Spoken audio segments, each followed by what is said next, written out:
दोस्तों नमस्कार। शैशवावस्था में कल जहां तक चर्चा हुई थी तो शैशवावस्था की विशेषताओं की बात हम कर रहे थे। तो शैशवावस्था की विशेषताओं में कल कुछ बिंदुओं की चर्चा हुई थी, जिसमें मूल प्रवृत्त्यात्मक व्यवहार, मानसिक क्रियाओं में तीव्रता, सीखने की प्रक्रिया में तीव्रता और कल्पनाशीलता। कल हम यहां तक इन बिंदुओं की चर्चा कर चुके हैं। आज उसी से आगे बढ़ते हुए हम बात करते हैं कि जो अगली विशेषताएं हैं वो शैशवावस्था की जो सबसे प्रमुख विशेषता है वो है दोहराने की प्रवृत्ति।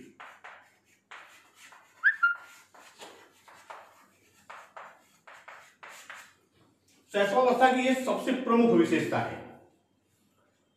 जो रेपिटेशन की बात करते हैं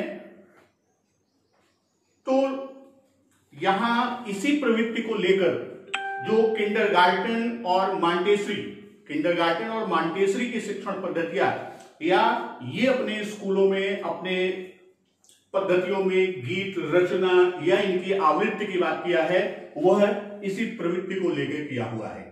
अर्थात किंडरगार्टन या मॉन्टेसरी, इनकी जो पद्धतियां हैं वह इस विशेषता को लेकर इन्होंने अपनी पद्धतियों का विकास किया है। इसी के साथ जो दोहराने की प्रवृत्ति है वो धीरे धीरे आगे चलकर इनकी अगली विशेषता बनती है, जिसे हम कहते हैं अनुकरण की प्रवृत्ति। तो दोहराना और अनुकरण दो चीजें हैं। तो दोहराने और अनुकरण में यदि हम बात करें तो अनुकरण की जो बात हम करते हैं कि शिशु बहुत ही अधिक या बहुत जल्दी अनुकरण के द्वारा सीखते हैं। और अनुकरण का यदि हम एक उदाहरण आपको दें परिवार में, कि परिवार के जो भी सदस्य हमारे होते हैं, माता पिता भाई बहन या अन्य सदस्य जो परिवार के होते हैं, इन परिवारों के सदस्यों का अनुकरण यदि बच्चों को आपको देखना हो, घर में कोई कार्यक्रम हो और शैशवावस्था, उत्तर शैशवावस्था और बाल्यावस्था के बच्चों को अगर आप देखें तो वहां पर वो अनुकरण करेंगे कि आप दांतों तले उंगली दबा लेंगे। मैं तो ये कहूंगा कि बड़े बड़े एक्टर वो अनुकरण नहीं कर सकते जिस तरह वो बच्चे अनुकरण करते हैं। तो उनमें ये अनुकरण की प्रवृत्ति बहुत प्रबल होती है। अनुकरण की प्रवृत्ति के बाद दूसरी चीज आता है कि ये विशेषता कि ये प्रत्यक्षात्मक अनुभव द्वारा है, यानी इनका जो भी अधिगम या सीखना होता है वो प्रत्यक्षात्मक अनुभव के आधार पर होता है।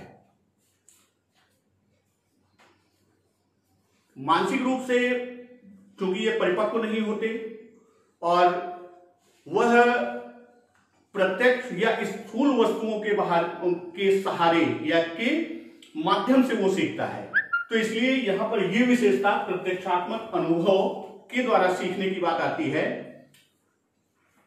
तो एक बिंदु और बहुत ही महत्वपूर्ण है, वो क्या है?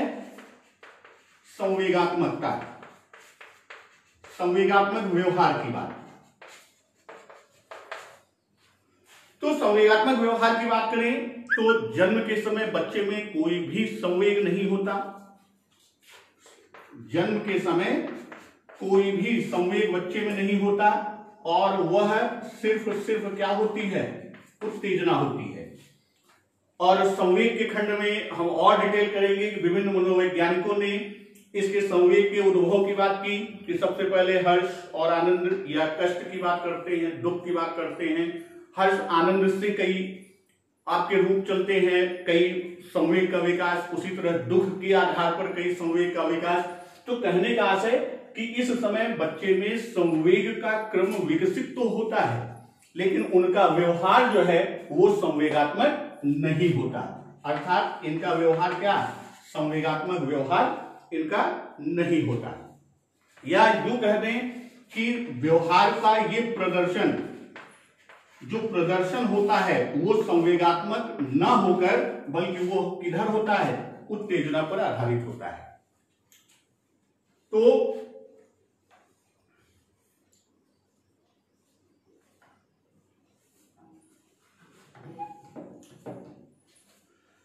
तो यहां हम बात कर रहे हैं आत्म प्रेम की भावना।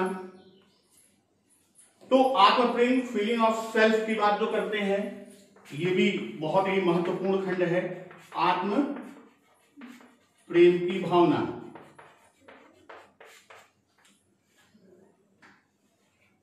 देखिए चूंकि मोबाइल को मैंने इस क्रम में सेट किया हुआ है कि मैं आपके कमेंट को अभी फिलहाल नहीं देख सकता, तो आपको जो भी स्थिति, जो भी समस्या हो, वो आपको कमेंट बॉक्स में लिख दीजिएगा और नेक्स्ट क्लास में हम उसको वहां पर कमेंट सेक्शन में हम ले लेंगे। जैसे अभी ये हमारे पास दूसरे मोबाइल पे लेके आए हुए हैं पुत्र जी, तो भाई जिन्होंने प्रणाम किया उनको शुभाशीष। और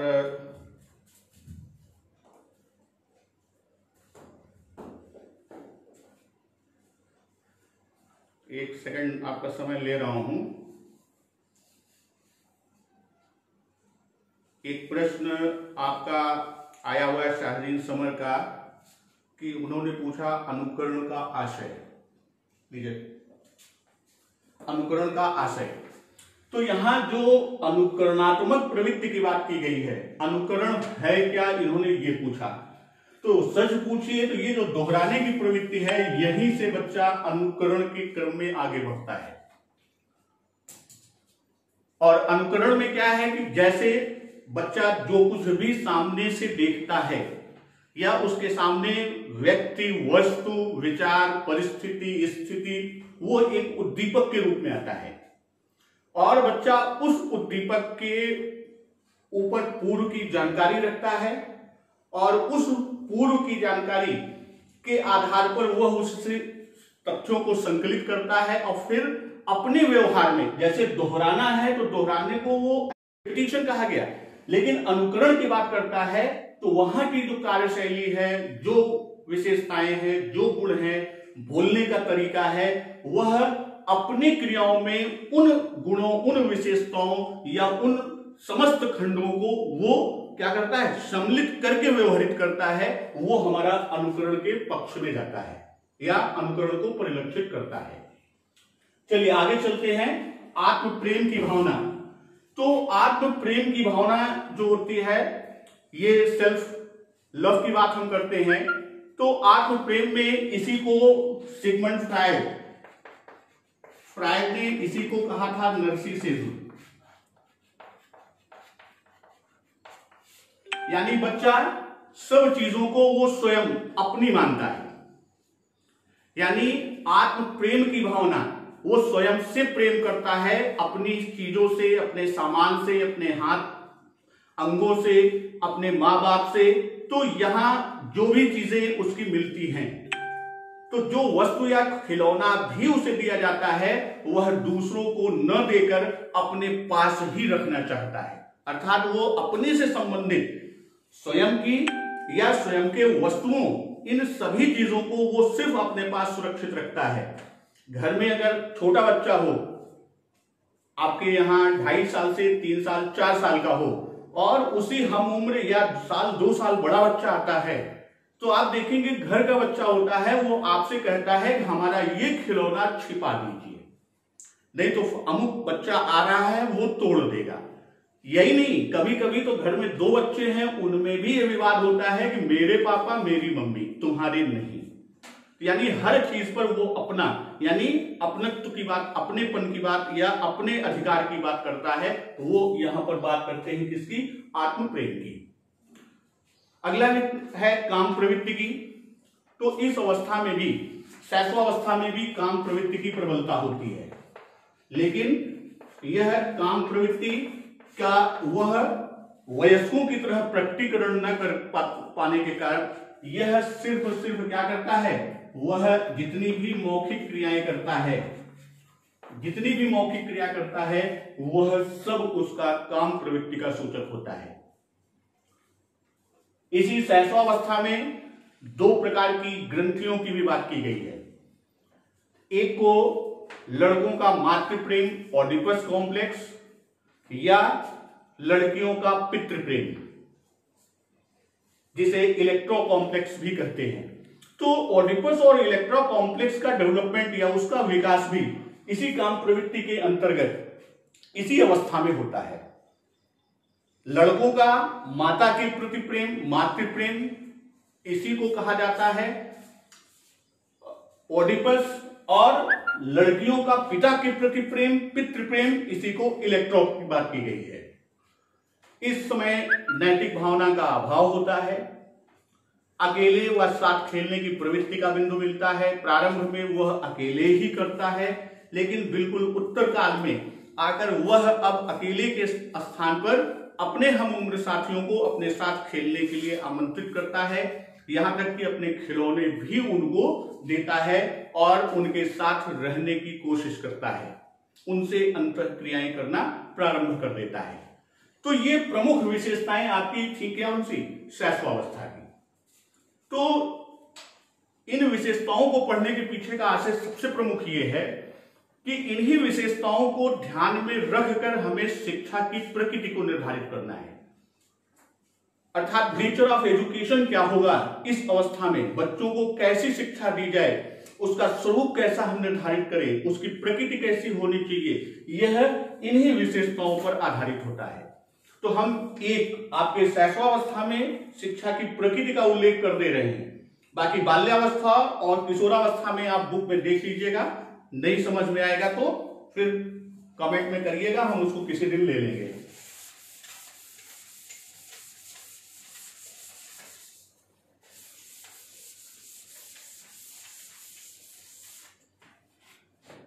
अब अगला खंड है आपका शैशवावस्था में शिक्षा की प्रकृति या स्वरूप।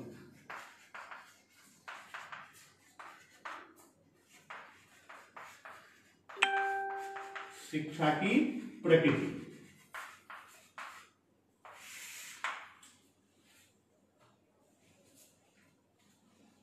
तो शैशवावस्था में अभी जैसे मैंने बात किया कि शिक्षा की प्रकृति को या इनकी विशेषताओं के आधार पर ही हमको निर्धारित करना है। पहले भी शैशवावस्था के समय बताया गया कि शैशवावस्था अत्यंत महत्वपूर्ण है। जे न्यूमैन, एडलर, फ्रायड आदि विभिन्न मनोवैज्ञानिकों के कोटेशन आपको मिले। वैलेंटाइन ने तो यहां तक कहा कि यह सीखने का आदर्श काल है। किसने? वैलेंटाइन ने कहा कि ये क्या है? सीखने का आदर्श काल है।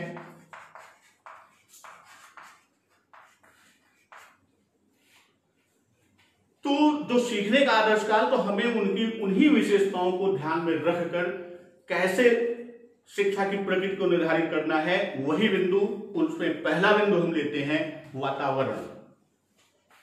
इस समय बच्चे को किस तरह का वातावरण मिले। तो वातावरण या शब्द हम कह सकते हैं उचित वातावरण। तो यहां वातावरण में दोनों वातावरण की बात आएगी। जो एनवायरनमेंट की बात करेंगे, फिजिकल यानी भौतिक वातावरण और सामाजिक, दोनों वातावरण जैसे, क्योंकि अधिगम की बात वातावरण कारक में हमने बात किया था आधार में कि वातावरण ही अधिगम के लिए समस्त प्रक्रियाओं को मुहैया करता है या समस्त प्रक्रियाओं में सहायक होता है। तो हमें उसके भौतिक और सामाजिक वातावरण का ध्यान रखना है कि बच्चे को वातावरण, बल्कि वो कैसा वातावरण हो, वह उचित यानी प्रॉपर एनवायरनमेंट मिलना है। फिर दूसरी चीज, बच्चा इमेच्योर है। इसकी विशेषताओं में इमेच्योरिटी की बात की, डिपेंडेंसी की बात की, वह पराश्रित है। तो इसलिए सबसे महत्वपूर्ण जो दूसरा बिंदु होता है वह है पालन पोषण, यानी बच्चों का पालन पोषण कैसे किया जाए। अंग्रेजी शब्द इसका आता है नर्चर। तो वास्तव में जो हम पालन पोषण करते हैं उसी से हमारा सामाजिक वातावरण और भौतिक वातावरण भी निर्मित होता है। तो पालन पोषण में सामान्य की बात करें तो शारीरिक विकास के लिए उसे पौष्टिक और संतुलित भोजन मिलना चाहिए, अर्थात भोजन की आवश्यकता पर या अन्य पक्षों, क्योंकि स्वस्थ शरीर में ही स्वस्थ मस्तिष्क का विकास होता है। ये कोटेशन आप सभी जान ही रहे हैं कि शरीर स्वस्थ होगा तो हम अन्य जितने भी पक्ष हैं विकास के, उन पक्षों के लिए ये आधार का काम करता है। और विशेष रूप से देखा जाए तो जो ये हमारा एक अंग्रेजी शब्द है नर्चर, इंग्लिश वर्ड नर्चर, जो इसका ट्रांसलेशन, तो नर्चर ही अकेले अपने में सारे एनवायरनमेंट, यानी किस तरह का एनवायरनमेंट क्रिएट किया जाए, किस तरह का एनवायरनमेंट प्रोवाइड किया जाए, वो इसी से निकल के आता है। जैसे हम बात करते हैं नर्चर, तो यहां एन पहला लेटर का आशय है नेचर। तो जो नेचर की बात कर रहे हैं यहां दो की बात, चाइल्ड नेचर और नेचुरल जो प्राकृतिक है एनवायरनमेंट की बात। तो यहां पर जब हम एजुकेशन की बात करते हैं तो सबसे पहले हमको क्या देखना है, चाइल्ड नेचर, कि बच्चे की क्या प्रकृति है, उसका किसमें रुचि है, किसमें उसका इंटरेस्ट है, उसका एटीट्यूड किस तरफ है, या वह किस तरफ उसके भाव बढ़ रहे हैं। हम यदि इन प्रकृतियों को, यानी बच्चे की प्रकृति को लेकर कोई भी उसको क्या करेंगे, बच्चे की प्रकृति को लेकर हमें यूटिलाइज करना है, उपयोग में लेना है, अर्थात हम बच्चे की प्रकृति को यूटिलाइज करते हैं तो स्वाभाविक है कि बच्चे का उसी पर बेस होगा क्या, बच्चे का रिस्पॉन्स, उसकी जो अनुक्रिया या प्रतिक्रिया होगी वह जिस तरह से हम बच्चे की प्रकृति को यूटिलाइज करते हैं। जैसे मैं बहुत साधारण बिल्कुल घरेलू उदाहरण दे रहा हूं, घर में एक छोटा बच्चा है, अब वो दूध दीजिए और उसमें थोड़ा सा ऊपर मलाई का अंश पड़ा हो तो वो 3 बार छन्नी से दूध को पलटेगा। अगर आपने मलाई के साथ दे दिया तो जो दूध पिया है वो भी वॉमिटिंग में बाहर कर देगा, दूध के साथ साथ जो पहले का खाया हुआ है वो भी बाहर कर देगा। ये मैं बहुत सिंपल एग्जांपल दे रहा हूं। वही स्थिति एजुकेशन में है कि बच्चे की प्रकृति को, उसकी रुचि को, उसके स्तर को ध्यान में रखकर यदि हम उसी को यूटिलाइज करेंगे तो स्वाभाविक है कि उसका रिस्पॉन्स जो है वो पॉजिटिविटी बेस होगा। यदि उसके इन नेचर को नहीं ध्यान में रखेंगे तो स्वाभाविक है कि वो पॉजिटिव एस्पेक्ट के बजाय नेगेटिव या बल्कि डिस्ट्रैक्टिव एस्पेक्ट में जा सकता है, विध्वंसात्मक कार्य कर सकता है। तो उसका जो ये रिस्पॉन्स है, उसी रिस्पॉन्स पर क्या होता है, आपको तनाव होता है, टेंशन, या एक तरह की बात हम कर सकते हैं थ्रेट्स की। जो उसके रिस्पॉन्स हैं उससे मिले हुए टेंशन या थ्रेट्स, उनको किस तरह से हम आप रिमूव करते हैं, किस तरह से दूर करते हैं, अर्थात इनको किस तरह से हम रिमूव करते हैं, दूर करते हैं, उसी आधार पर बच्चा अपवर्ड या डाउनवर्ड, अगर सही हमने उसकी बाधाओं को, उसके तनाव को या आने वाली कठिनाइयों को दूर कर देते हैं, सही रूप में उसका निवारण कर देते हैं, तो बच्चा अपवर्ड होगा, अन्यथा डाउनवर्ड में चला जाएगा। और यही स्थिति जो बनेगी, इसी तरह की सिचुएशन में बच्चा पुनः उस सिचुएशन, सेम सिचुएशन में बच्चा क्या करता है, उसी तरह रिकॉल करने की, यानी पूरी प्रोसेस को रिकॉल करता है कि इस तरह की समस्या को हमने कैसे निवारित किया था। और यही सारी चीजें मिलके लास्ट का एक आपका एनवायरनमेंट क्रिएट करता है, एक वातावरण का सृजन करता है। परिवार का वातावरण इसी पर बेस होगा, आपके पास पड़ोस का वातावरण इसी पर बेस होगा।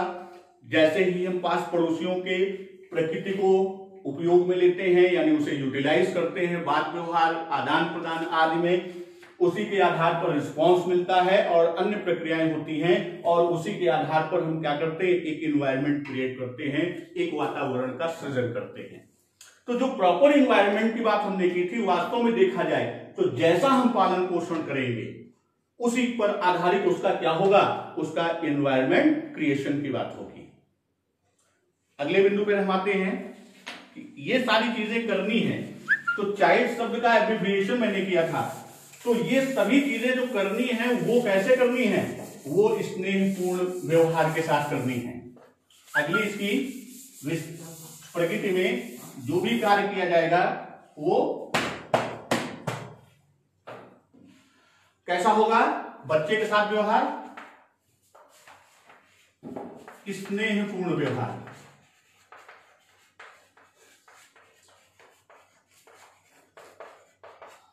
यानी बच्चे के साथ बहुत ही स्नेहपूर्वक, यानी उसको संवेगात्मक सुरक्षा प्रदान करते हुए स्नेहपूर्ण व्यवहार। यदि बच्चा क्रोधित हो जाए, गुस्से में हो जाए, किसी संवेग में आ जाए, तो इसीलिए ये शब्द दिया जाता है कि संवेगात्मक सुरक्षा को ध्यान में रखते हुए।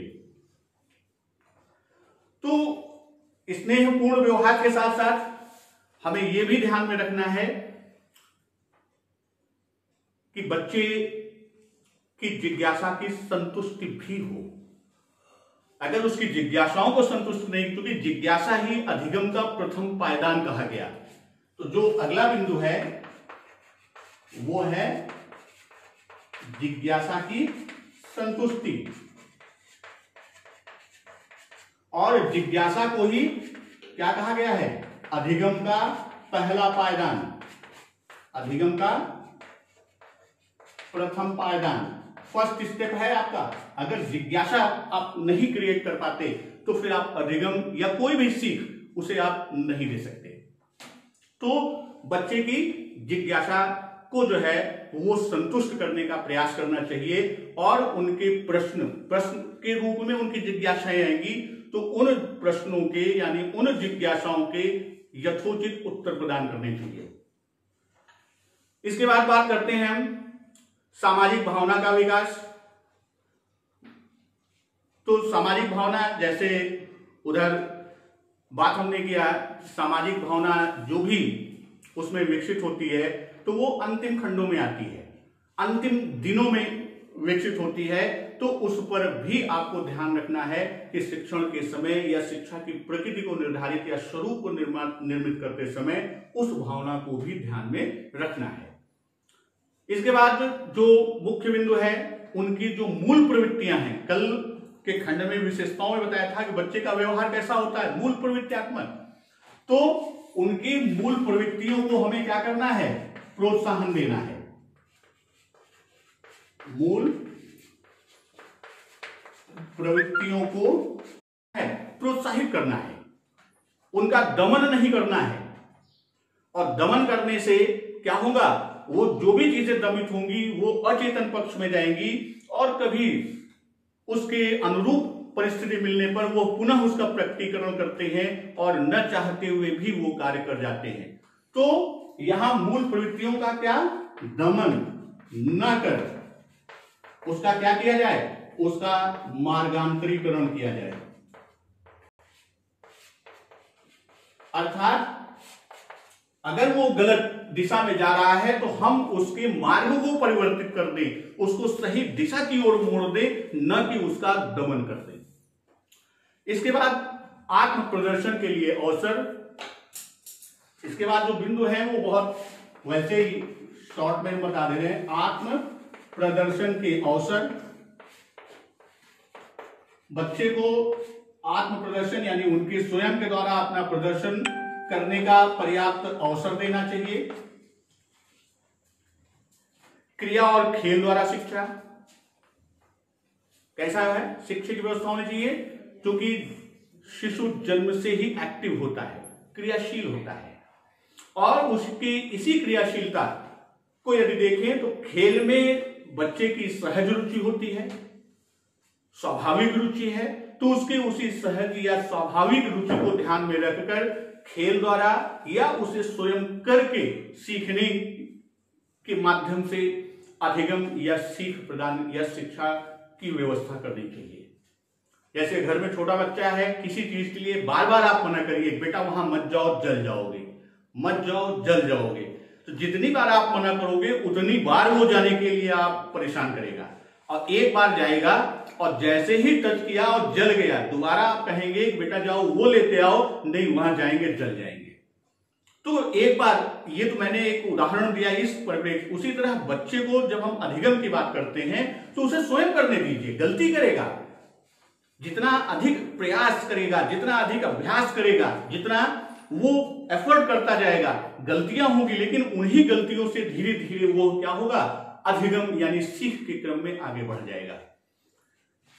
कर्मेंद्रियों और ज्ञानेंद्रियों का प्रशिक्षण, तो जो भी हमारी ज्ञानेंद्रिय हैं घर और विद्यालय में ऐसा होना चाहिए जैसे कि उनकी ज्ञानेंद्रिय या कर्मेंद्रिय। तो जो हमारी ज्ञानेंद्रियां हैं वही कर्मेंद्रियां। तो ज्ञानेंद्रियां हमारी मुख्यतः कौन सी हैं, 5, जो 5 इंद्रियां हैं, और इन्हीं ज्ञानेंद्रियों को ज्ञान का, यानी जो हमारी इंद्रियां हैं यही हमारे ज्ञान के द्वार हैं। इन्हें ज्ञान का द्वार भी कहा गया, और रूसों ने तो यहां तक कहा कि बालक के हाथ पैर और नेत्र, बालक के हाथ पैर और नेत्र उसके प्रारंभिक शिक्षक हैं। अर्थात वो देखकर, छूकर या चलकर उन्हीं के आधार पर वो सीखता है, और इन्हीं के द्वारा वह 5 वर्ष में ही पहचान सकता है, सोच सकता है और याद कर सकता है। ये रूसों का कथन है।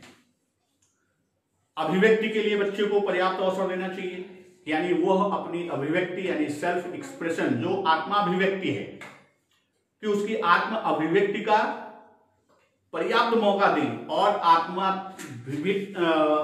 अभिव्यक्ति जो होती है वो आत्म अभिव्यक्ति सामान्यतः देखिए तो उसका सबसे उत्तम साधन उसकी मातृभाषा है, क्योंकि उस भाषा में उसकी अभिव्यक्ति सबसे सहज और सरल रूप में आती है। कविताएं सुनना, सुनाना, याद करवाना और बच्चों से वार्तालाप, ये उनके आत्माभिव्यक्ति के लिए पर्याप्त अवसर प्रदान करता है। इसी क्रम में अच्छी आदतों के निर्माण के लिए उसे अवसर देना चाहिए। नैतिक और चारित्रिक विकास के लिए शिक्षा की व्यवस्था करनी चाहिए, और सबसे महत्वपूर्ण चीज भय और दंड से दूर रखना चाहिए, अर्थात बच्चे में भय का विकास न होने पाए। संवेगात्मक सुरक्षा, जो मैंने पहले ही बिंदु में चर्चा कर दिया था, स्नेहपूर्ण व्यवहार, कि संवेगात्मक विकास में सबसे महत्वपूर्ण तत्व कोई है तो वो है स्नेह। जो उसे दूसरों से मिलता है वह भी दूसरों को देने का प्रयास करता है। देशज भाषा में कहावत है, आम बोए से आम मिले, बबूल बोए से आम न मिले। तो कहने का आशय है कि जो चीजें हम बच्चे को देंगे वही बच्चा रिफ्लेक्ट करके हमको देगा। तो ये प्रमुख शिक्षा के स्वरूप के बिंदु थे। अब हम अगले खंड में आते हैं। अगला खंड है हमारा बाल्यावस्था। पहला ये था शैशवावस्था और दूसरा खंड है हमारा बाल्यावस्था। तो बाल्यावस्था विकास की दूसरी अवस्था है।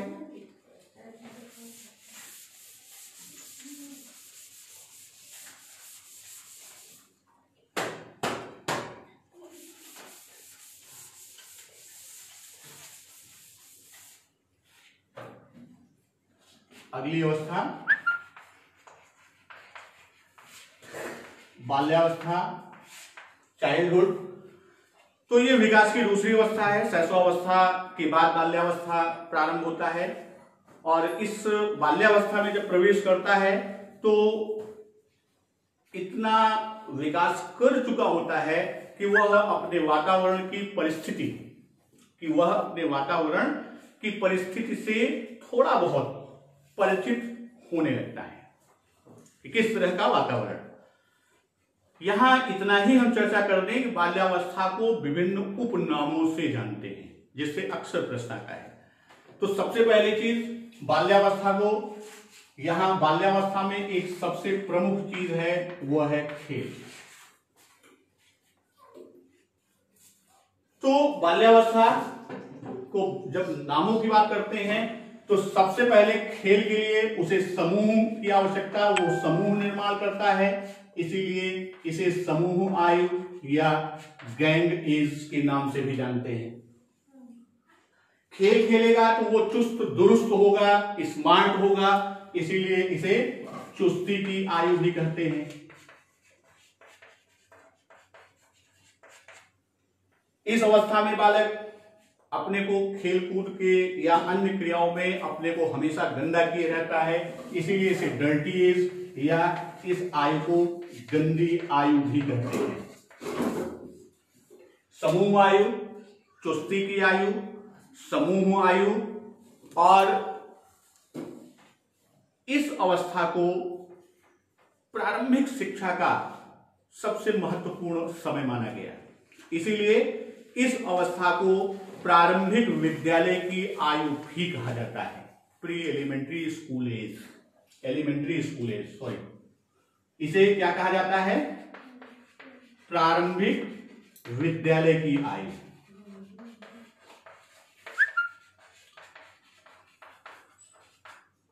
इसे प्रारंभिक विद्यालय की आयु भी कहा जाता है।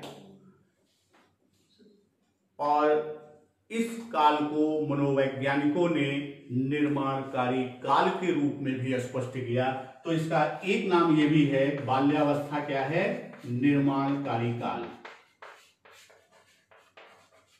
तो ये प्रमुख इसके बाल्यावस्था के आपके उपनाम हैं कि इन नामों से भी बाल्यावस्था को जाना जाता है। शैक्षिक दृष्टि से बाल्यावस्था जीवन का सर्वाधिक महत्वपूर्ण काल है, प्रारंभिक विद्यालय की आयु भी है और प्रारंभिक शिक्षा के लिए भी महत्वपूर्ण काल है, और ये निर्माणकारी काल भी है। इस अवस्था में बालक अपनी आदत, व्यवहार, रुचि और इच्छा आदि पैटर्न्स का या प्रतिरूपों का जो निर्माण कर लेता है, बाद में उन्हें रूपांतरित करना अत्यंत कठिन होता है। और इस अवस्था में बालक के जीवन में अस्थायित्व आने लगता है, वातावरण से काफी हद तक परिचित हो जाते हैं। तो इन बिंदुओं के साथ हम बात करते हैं कि इसकी प्रमुख विशेषता।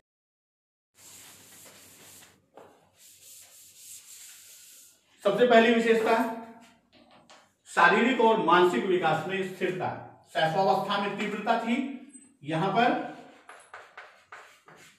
शारीरिक एवं मानसिक विकास में स्थिरता।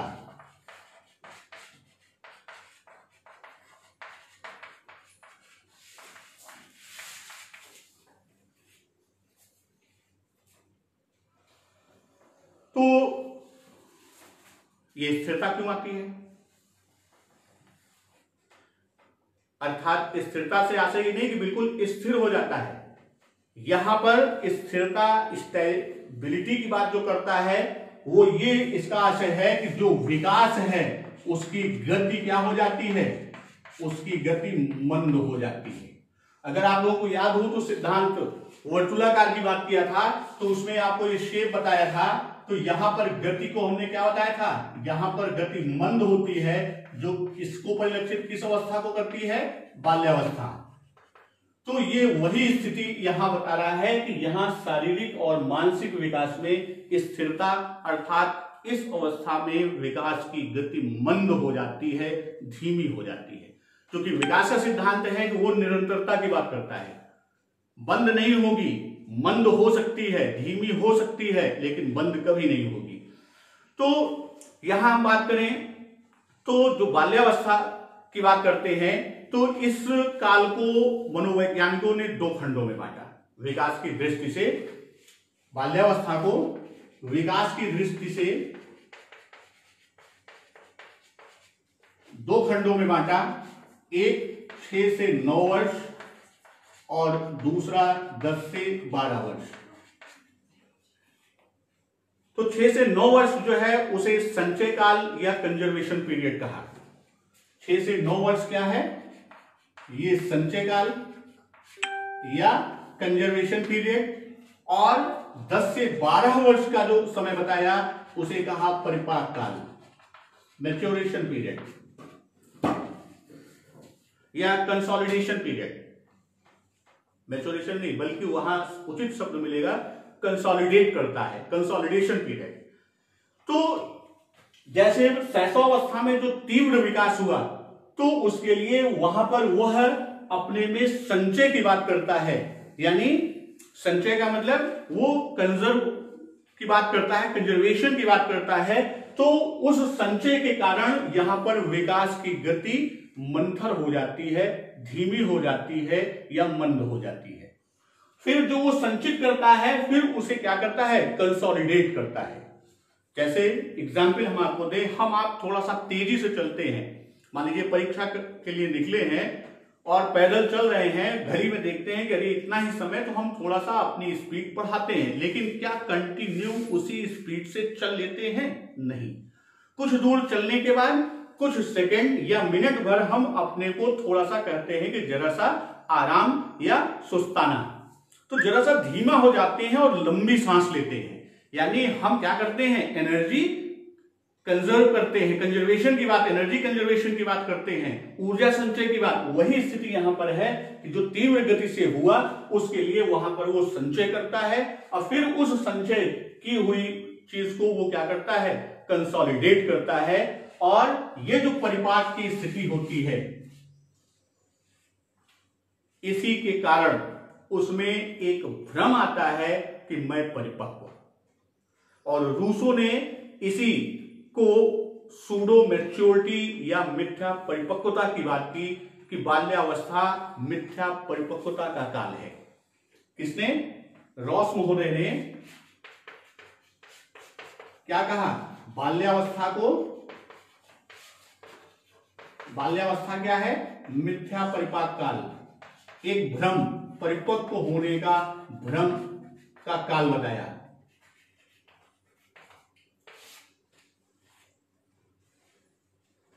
इसके बाद आगे बढ़ते हैं अगले बिंदु पर। यहां मानसिक और शारीरिक विकास में तो स्थिरता है, लेकिन जो मानसिक योग्यताएं हैं, मेंटल एबिलिटीज हैं, उसमें वृद्धि होती है। तो अगला बिंदु, मानसिक योग्यताओं में वृद्धि।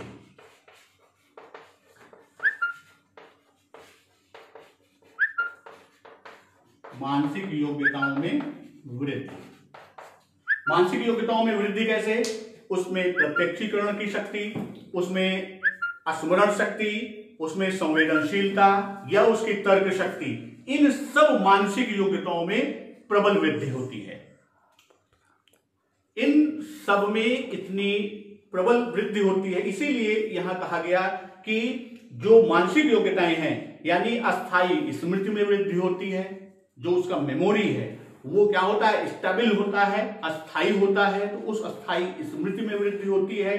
या हम ये भी कह सकते हैं कि वस्तुओं के प्रति रुचि और अवधान भी, उसका अटेंशन भी बढ़ने लगता है। तो इस तरह मानसिक योग्यताओं में उसकी वृद्धि होती है। और अगला बिंदु, जिज्ञासा की प्रबलता। अगला बिंदु, जिज्ञासा की प्रबलता, क्यूरोसिटी, इंटेंसिटी इन क्यूरोसिटी। तो जो जिज्ञासा की बात है, यानी जिन वस्तुओं के, जिन व्यक्तियों के संपर्क में आता है, उन सबके विषय में वो जानना चाहता है। शैशवावस्था में भी जिज्ञासा की प्रबलता थी, तो अब वह प्रश्न क्या है नहीं पूछता। जैसे हम ये बात करें कि उसकी जिज्ञासा कि क्या है, अगर हम क्या का प्रश्न करता है, तो अब यहां सिर्फ इतने से वो संतुष्ट नहीं होता, बल्कि अब वो क्यों और कैसे का प्रश्न करता है। ये हुआ तो क्यों हुआ, ये हुआ तो कैसे हुआ। तो यहां पर प्रश्न क्या आ जाता है, क्यों और कैसे, इनके आधार पर वो प्रश्न करना शुरू कर देता है। और उसकी यह जिज्ञासा जो होती है, वास्तव में देखा जाए तो कॉज रिलेशन इफेक्ट की बात करता है, यानी कार्य का संबंध किस प्रभाव से, किस कारण से होता है। अर्थात जो उसकी जिज्ञासा आएगी वह कार्य कारण, कि कोई भी कार्य हुआ तो किस कारण, इनके मध्य संबंध की बात, इसके आधार पर वह जिज्ञासु होता है या उसकी जिज्ञासा प्रबल होती है। तो कॉज इफेक्ट रिलेशन की जो बात करते हैं, कार्य कारण संबंध की जो बात करते हैं, वह इस जिज्ञासा में परिलक्षित होता है। इसके बाद बात हम करते हैं कि आत्मनिर्भरता की भावना। बच्चे में आत्मनिर्भरता शुरू हो जाती है। शैशवावस्था की भांति बालक अब दूसरों पर करने की कोशिश शुरू कर देता है। अगले बिंदु की बात करें तो यहां पर रचनात्मक कार्यों में रुचि। अगला बिंदु, तो जो रचनात्मक कार्यों में रुचि है, इंटरेस्ट इन कंस्ट्रक्टिव वर्क की बात हम करते हैं, तो बालक को रचनात्मक कार्यों में विशेष आनंद मिलता है। बगीचे में कार्य करना, लकड़ी कागज या अन्य वस्तु से कुछ बनाना, लड़कियों का घर में कोई न कोई कार्य करना, विभिन्न गुड्डे गुड़ियों के लिए कपड़ों का निर्माण करना, रसोई सेट से रसोई के काम को करना, ये सब उनमें क्रिएटिविटी या रचनात्मकता का गुण परिलक्षित होता है। संग्रह प्रवृत्ति का विकास होता है, जो एक्विजिशन इंस्टिंक्ट की बात करते हैं, संग्रह प्रवृत्ति कि इस समय रचनात्मकता के साथ साथ उसमें संग्रह की प्रवृत्ति भी जागृत हो जाती है। विशेष रूप से पुराने सिक्कों का कलेक्शन, पुरानी नोटों का कलेक्शन, स्टाम्प का, खिलौनों का, मशीनों का, इन सब का वो संग्रह करना शुरू कर देता है। यही नहीं बल्कि सामूहिक प्रवृत्ति, नेक्स्ट बिंदु आता है, सामूहिक प्रवृत्ति की प्रबलता हो जाती है। तो बालक अब अधिक से अधिक समय दूसरे बालकों के साथ व्यतीत करने का, दूसरे बालकों के साथ व्यतीत करने में अपना ज्यादा से ज्यादा समय व्यतीत करने लगता है और सामूहिक भावना और नैतिक मान्यताओं को जिनसे आचरण नियंत्रित करता है उन्हें समझने लगता है।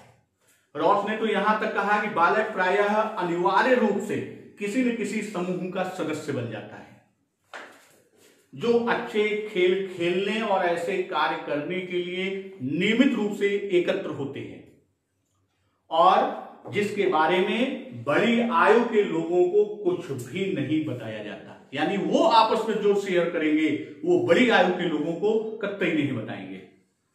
इस समय बच्चे में बहिर्मुखी प्रवृत्ति का विकास हो जाता है। शैशवावस्था में बालक कैसा था? अंतर्मुखी प्रवृत्ति का था। इस अवस्था में आकर बालक क्या होता है? बहिर्मुखी प्रवृत्ति का होता है, अर्थात बाहर घूमना, बाहर की वस्तुओं को देखना, दूसरों के विषय में जानने में रुचि रखना, मित्रवत व्यवहार करना, सामाजिकता को विकसित करना, ये सब उसके बहिर्मुखी प्रवृत्ति के लक्षण होते हैं। सामूहिक खेलों में विशेष रुचि होती है। कार्ल ग्रूस महोदय ने यहां तक कहा कि खेलों के द्वारा व्यक्ति अपने भावी जीवन की तैयारी करता है। ये कार्ल ग्रूस महोदय का कोटेशन है कि खेलों के माध्यम से ही वो भावी जीवन का क्या करता है? तैयारी करना शुरू कर देता है। स्टेनले हॉल ने इसी खेल प्रवृत्ति पर या सामूहिक खेल के ऊपर कहा, स्टेनले हॉल का था कि बालकों के खेल उन कार्यों की पुनरावृत्ति हैं जो सृष्टि के प्रारंभ से उनके पूर्वज करते आए हैं। जो करते आए हैं बच्चे उन्हीं का, अभी ऊपर आया था अनुकरण, वो उन्हीं का अनुकरण करके उसी तरह के खेल की बात करते हैं। और स्पेंसर महोदय ने यहां तक कहा कि बालक खेल के द्वारा अपनी अतिरिक्त शक्ति, जो एक्स्ट्रा पावर होता है, जो अतिरिक्त शक्ति है, वह व्यय करता है। यानी खेल के माध्यम से अपनी एक्स्ट्रा एनर्जी जो है, एक्स्ट्रा पावर है, उसको वो व्यय करता है, उसे समाप्त करता है। सुसुप्त काम प्रवृत्ति, इस अवस्था में चूंकि बच्चा हर समय खेल में ही व्यस्त रहता है, सिगमंड फ्रायड महोदय का जब हम मनोविश्लेषण पढ़ाएंगे तो वहां आपको बताएंगे कि यह अव्यक्तावस्था या सुप्तावस्था के नाम से भी जाना जाता है। तो इस समय बच्चे की प्रवृत्ति, काम प्रवृत्ति जो है वो क्या होती है? सुषुप्त होती है। तो ये प्रमुख विशेषताएं आपकी बाल्यावस्था की हैं। जैसा मैंने कहा था कि शैशवावस्था में जैसे उसकी विशेषताएं थी उसी के आधार पर हमने शिक्षा की प्रकृति की बात की, उसी तरह बाल्यावस्था में आप शिक्षा का स्वरूप मुख्य बिंदु 2-4 की मैं चर्चा कर दे रहा हूं। जैसे शारीरिक विकास पर ध्यान, क्योंकि यहाँ पर विकास में स्थिरता आती है, तो यहाँ हमें विशेष रूप से ये ध्यान देना है कि उसके विकास में कोई किसी प्रकार का व्यवधान ना हो या उसे स्वस्थ रखने के लिए हम उचित पौष्टिक भोजन और खेल कूद का पर्याप्त अवसर देते रहें। बाल मनोविज्ञान की बात करते हैं तो माता पिता या अभिभावक या शिक्षकों को बाल मनोविज्ञान का ज्ञान होना चाहिए ताकि वे बालक को उचित शिक्षा दे सकें। तो बाल मनोविज्ञान फर्स्ट डे अगर आप लोगों को याद हो तो शिक्षा और मनोविज्ञान को मैंने एक साथ किया था कि मनोविज्ञान को हम पढ़ते क्यों हैं। फर्स्ट डे मैंने चर्चा किया था, तो ये वही का खंड है कि जब तक हम उनकी जितनी भी मानसिक संक्रियाएं हैं, जितनी भी मानसिक योग्यताएं हैं, अर्थात मनोविज्ञान से संबंधित उनके व्यवहार के जितने पक्ष हैं, हम जब तक उनको नहीं जानेंगे तब तक हम उचित शिक्षा व्यवस्था नहीं कर पाएंगे या बच्चे को उचित सीख नहीं दे पाएंगे। भाषा विकास पर विशेष ध्यान, क्योंकि इस अवस्था में भाषा का विशेष महत्व होता है। तो भाषा ज्ञान का प्रारंभ से ही अगर हम ध्यान देते हैं तो इस पर वार्तालाप करना, कहानियां सुनाना, कहानियां सुनना, पत्र पत्रिकाओं को पढ़ने के लिए अवसर देना या उन्हें पढ़ने के लिए प्रोत्साहित करना आदि, वाद विवाद, संभाषण आदि के माध्यम से हम उनके भाषा विकास के क्रम को आगे बढ़ा सकते हैं या और अधिक प्रबल कर सकते हैं। शिक्षण विधि, शिक्षण विधि के लिए रुचिकर क्रिया और खेल, इनके आधार यानी इन पर आधारित सिद्धांतों के अनुसार हमें शिक्षण विधि का पालन करना चाहिए।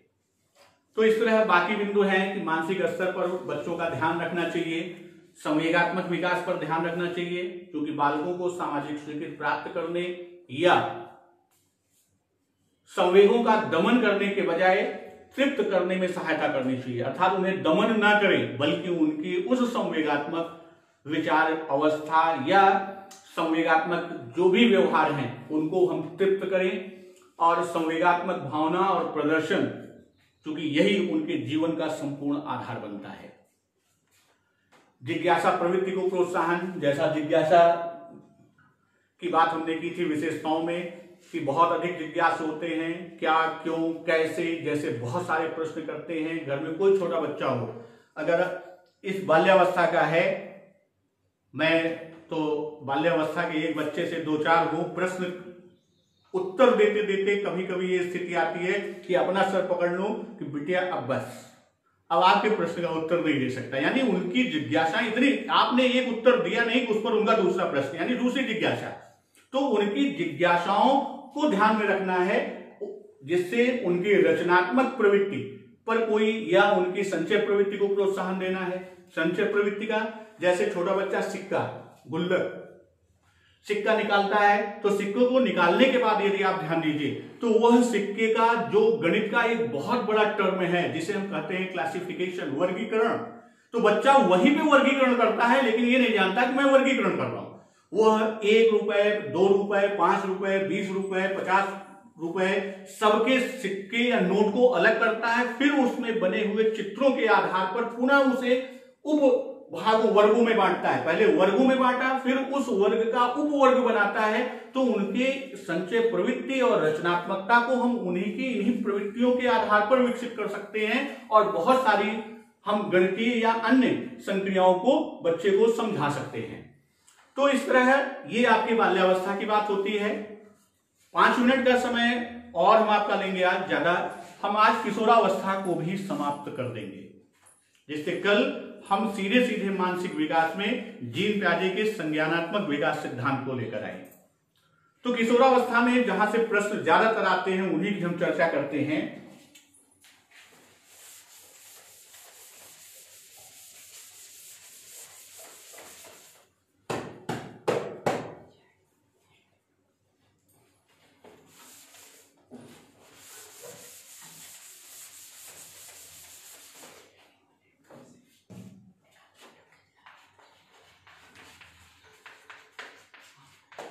किशोरावस्था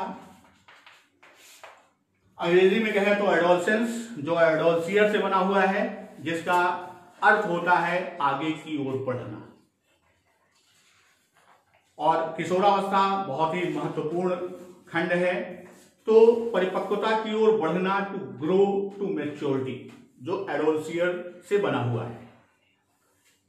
तो वास्तव में देखा जाए तो ये किशोरावस्था है क्या? जो किशोरावस्था इसके एक तरफ प्रौढ़ावस्था है या युवावस्था और उससे पहले बाल्यावस्था। प्रौढ़ावस्था परिपक्व है, मैच्योर है, और बाल्यावस्था में क्या है? परिपक्वता का भ्रम है। परिपक्वता का भ्रम, बाल्यावस्था में परिपक्वता के भ्रम का होना है, और प्रौढ़ावस्था क्या है? परिपक्व की स्थिति को बताता है। यह इन दोनों के मध्य का क्या है? इन दोनों के मध्य का संधिकाल है, ट्रांजिशनल पीरियड है। अर्थात एक तरफ जहां जिस अवस्था से ये किशोर में या किशोर काल में प्रविष्ट हुआ, वहां उसे परिपक्वता के भ्रम से दो चार होना पड़ा, और उसके आगे जो है वो पूर्ण परिपक्व है या फुली मैच्योर है। यह उनके बीच का संधिकाल का समय कहा गया, और इसीलिए इसे जीवन का सर्वाधिक कठिन काल कहा गया। इसीलिए इसे क्या कहा गया? जीवन का सर्वाधिक कठिन काल।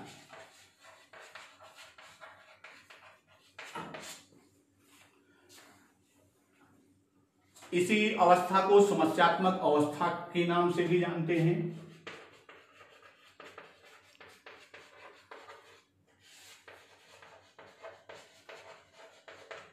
किस नाम से? समस्यात्मक अवस्था। यदि ये समस्यात्मक जो प्रॉब्लमेटिक एज की बात हम करते हैं, तो यहां समस्या आती कहां से है? दो स्थितियां बनती हैं।